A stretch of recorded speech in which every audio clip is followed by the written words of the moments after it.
Salut à tous, aujourd'hui je vais vous proposer un nouveau tuto pour jouer à la Dreamcast sur ordi. Avant de commencer, aucune ROM ou fichier pour le BIOS ne sera partagé. La configuration minimale requise nécessite un ordi avec une architecture en 64 Windows 7 ou supérieur, au minimum 512 MB de mémoire vive et OpenGL 3.1.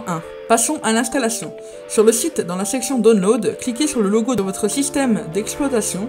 Donc pour cette vidéo, le tutoriel s'adresse au PC sous Windows. Je vous conseille de télécharger les versions de développement car la dernière version stable date d'il y a plus de 5 ans. Patientez le temps du téléchargement, puis décompressez le fichier à l'aide de 7-zip ou de WinRAR. Vous aurez un fichier reddream.exe, cliquez sur l'exécutable. Si une fenêtre bleue s'affiche lors du lancement, cliquez sur Informations complémentaires, puis sur Exécuter quand même. Après l'ouverture de l'émulateur, dirigez-vous dans Options, puis réglez en fonction de votre configuration, la bordure ou non de la fenêtre ou la taille. Choisissez le mode de rendu selon vos préférences.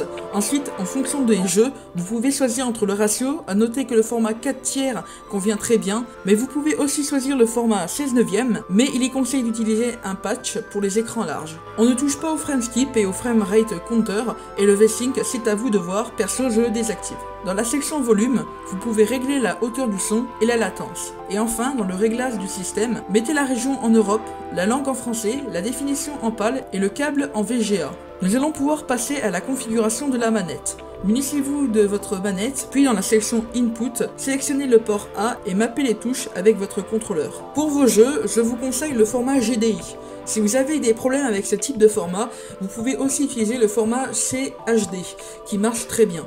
Nous pouvons nous assurer que notre jeu soit compatible en allant sur le site de l'émulateur, puis dans la section Compatibility, là où nous pourrons trouver l'ensemble des jeux compatibles ou non.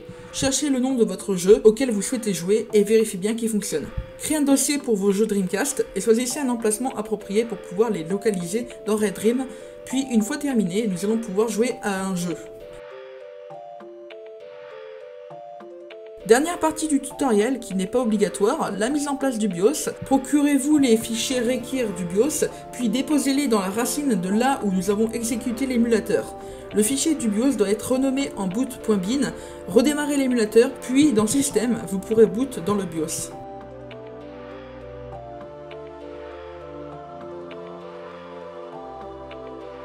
Merci de m'avoir suivi, si le tutoriel vous a plu et a fonctionné, n'hésitez pas à me le dire en commentaire, à vous abonner et à laisser un pouce bleu vers le haut en dessous de cette vidéo. C'était KFR, à plus!